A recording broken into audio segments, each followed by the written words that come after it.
Okay, so let's just start with Christmas. Christmas was a okay Christmas. My sister's at the house, so I went over there on Christmas, and she cooked. We ate Cornish hen, sweet potatoes, and she had baked the cake and cookies and all of this stuff. And I was over there. I ate. I didn't know Gigi threw down like that. Yeah, I ate and I slept, and she made a red snapper.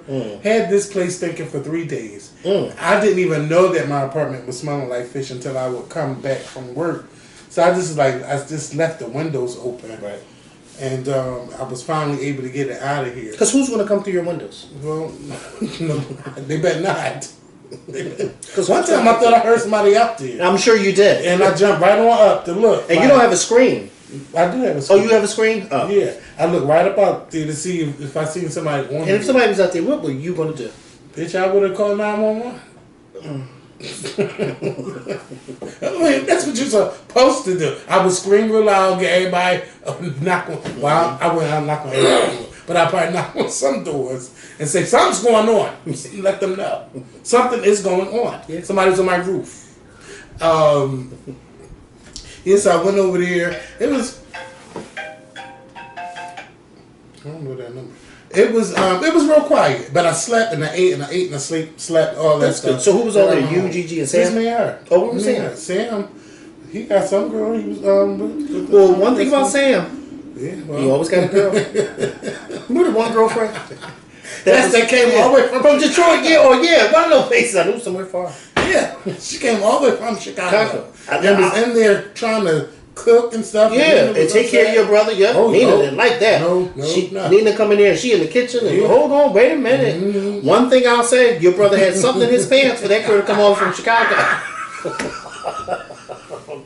Because baby, I'm not coming down to North Philly, Southwest.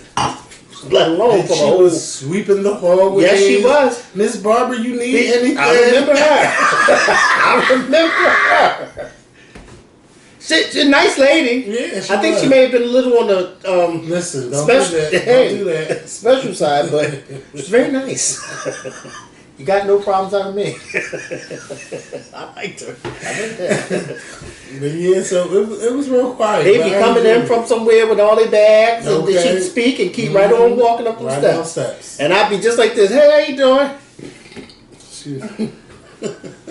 Okay. All right. Yeah. Yeah, so that was my Christmas. I worked that week and everything. I ain't take off. I ain't take off. So I go to work New Year's Day. Everything's fine. Everything's good. I come home. I get on live.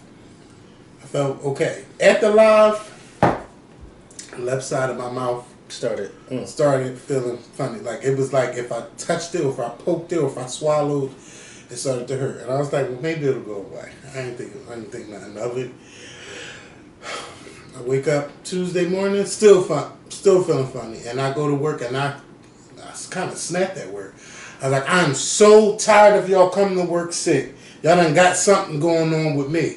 It's all you hear. One person. Like, it's just all of this stuff going on. Yeah. I said, one of y'all done got me the fuck sick. And then my boss, he's sick. Everybody's sick. Everybody's sick. Yes. So then quarter machine.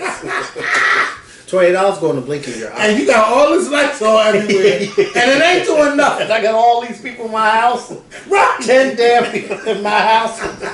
All these lights on. Everybody's still sick. Okay. So we spraying down before work, spraying down after work. You still sick. And I'm just like, okay.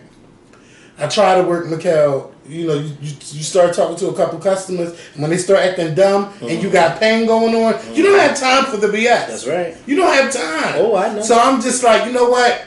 Listen, I told my boss, listen, I'm out of here. I can't do it. I clocked out at 11:30, came home. And as the day went on, Mikkel, I could not really swallow anymore. I couldn't eat anymore. And when I woke up, I mean, first of all, trying to go to sleep like that, it was horrible. Oh, yeah. Then I remember I have insurance. I went on the virtual web, seeing I had to pay for no doctor. Listen, doctor, this is what's going on with me. She had me pulled the camera all the way up to my throat. She looked behind. She looked in there. She's like, "You have strep throat." Strep throat. That's what you have. I said, "Okay." So she ordered my antibiotics. You know, the little pharmacy across the street. I went over there. My name Kevin. I couldn't talk. I couldn't talk. Remember, you called me the other day. I was trying to do something, but yeah, whatever. I actually think you did do something, and you're not telling us. No, bitch. Yeah, he tried me. Talking about, yeah, you must have had some dirt, something. No, bitch, I had nothing dirty over here for a long time. Ain't never had nothing like that before. Baby, you don't just walk around getting strep throat, okay? That's not something you just walk into. But it's all kinds of stuff. You got the flu. First of all, my job is flu, COVID, RSV, strep throat. It's everything. Everybody got something going on. So now I wear my face mask because everybody's calling me help. Kevin, can you help me with this? And they be like, I told you stop going over there to the other side. I said it's not. I said I can't just say no. I'm not going to help you. Right. I can't do that. That's not a part of my job. So I just keep a mask on 24/7 in that bitch because I don't ever want to be sick no more. It was the worst sickness I've ever had in my life. To every time I swallow, it was painful. Every time, Mikkel, I was spitting everywhere. Everything had spit. Every cup had spit, and I cleaned this. I sanitized this place down. Good. It was just horrible, and I was like, I thought she was gonna give me something for that, but she was like, no. Every time I slept, my mouth was dry. My tongue felt like all these things was. It was just horrible. Wow, poor thing. But after a few days, the antibiotics kicked in. I was good. My voice started coming back. I went back to work on Saturday. So yeah, that was my week. You know, I watched. The highlight of my week was laying in that bed watching Katt Williams for 3 hours. And I mean, I watched it 3 hours. And you know what? I did the same thing on Saturday. I watched the interview all over again. I watched it all over again. And I'm going to say most of the stuff I believe, a lot of stuff was exaggerated. Katt, I don't believe you've read 3,000 books as a child every year. I don't believe that. I don't believe you were homeless by yourself at 13 and you rode with a truck driver down the floor. Some stuff I just wasn't believing. Wait a minute. It just didn't make sense. He rode with a truck driver down to Florida? Yeah, right. You sure it wasn't At least that's what I heard. No, he said he went down to Florida. That same story I saw on Unsolved Mysteries 3 months ago. And they died. Well, they never found the boy. Oh. What? Well, so everybody, I know nobody's under a rock. So, Katt Williams went on Shannon Sharp's show, Club Shay. And apparently, Club Shay, everybody's been there. Oh, yeah. I don't know where I've been. Yeah, everybody's been there. I have not watched the show. I think that's Shannon Sharp's reincarnation because everybody's been to his show. It's a very popular show, and I think that this interview with Katt Williams just really blew up. It just blew up. Yeah. This did very well for Shannon. Yeah, now I like watching Shannon Sharp. I will normally watch him on Undisputed. You know, I always liked his character. Him and his brother. You know, they old school football players. And I always like we got these muscles. He's 50. And he's always looked nice, even as a young man. Always. Yeah, I've seen pictures of him when he was young, and he's always looked nice. Right.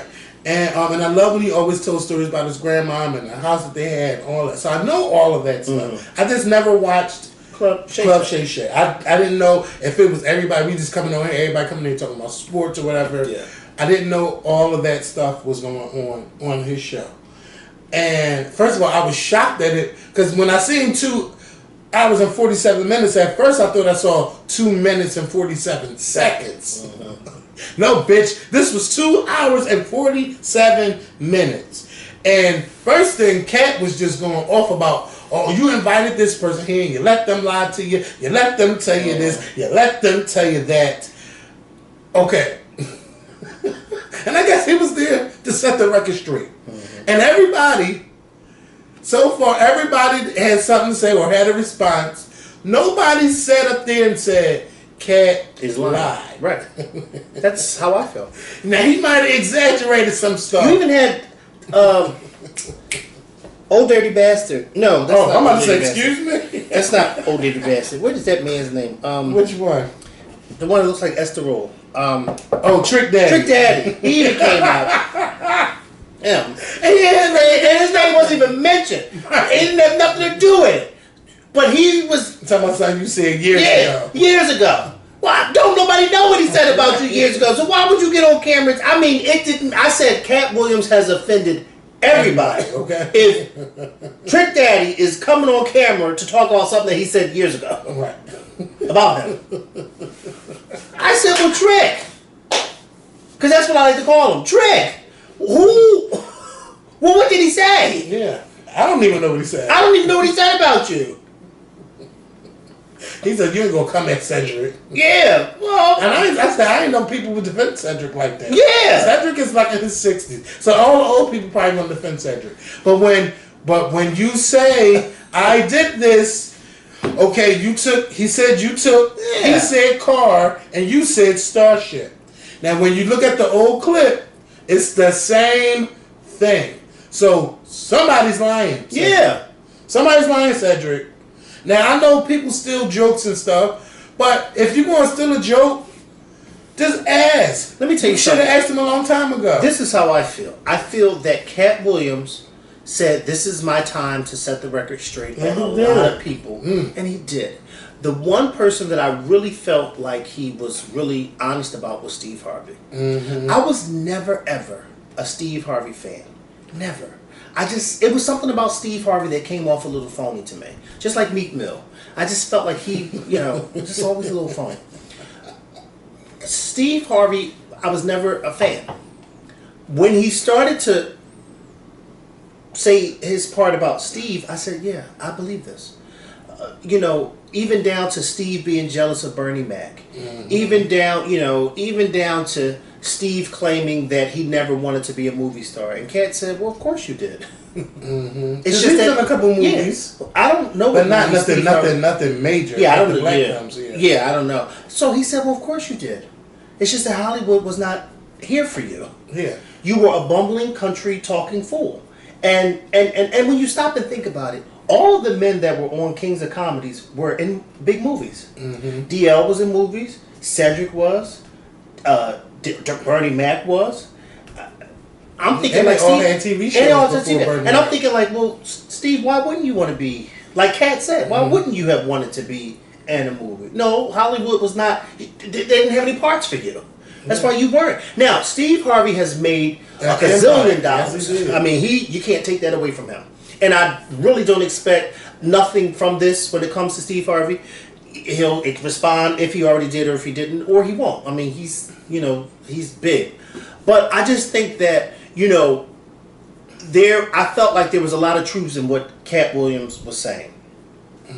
Katt Williams is he's a very, what's the word I'm looking for? He is a animated speaker. You're not going to get a Katt Williams sitting down with Oprah and just, yes, I'm going to tell my story. You're going to get a Katt Williams with a drink in his hand and sitting on the edge of the couch. Yeah, because that's the Katt Williams you're going to get. And I believe that Katt was sincere in what he was saying about a lot of these comedians. So much so that it was like almost every day there was a different comedian that was coming out and giving a response to what Katt said. Kevin Hart. Another one, I was never really a fan of his comedy. And I felt like, Kevin, his response basically was, you got to let that hurt go, that bitterness, and da-da-da. And I'm thinking to myself, well, why does he have to be hurt? Why does he have to be bitter? Yeah, but I never really hear Kevin Hart talk about Katt Williams. Now, see, Katt Williams, in this thing, Katt Williams brought Kevin Hart into it. Right. Because he said, oh, well, all the stuff that they was offering me, they gave it to Kevin because Kevin was willing to do it. Right. And I'm like this. I've never seen anything that Kevin Hart did, any role that he did where I was like, oh, he should be ashamed of himself for taking that role. Right. If it's something that's going to feed his family and take care of his family, then hey, that works for him. Right. You may not feel comfortable doing certain things, but there's always somebody that is. What else? Go ahead.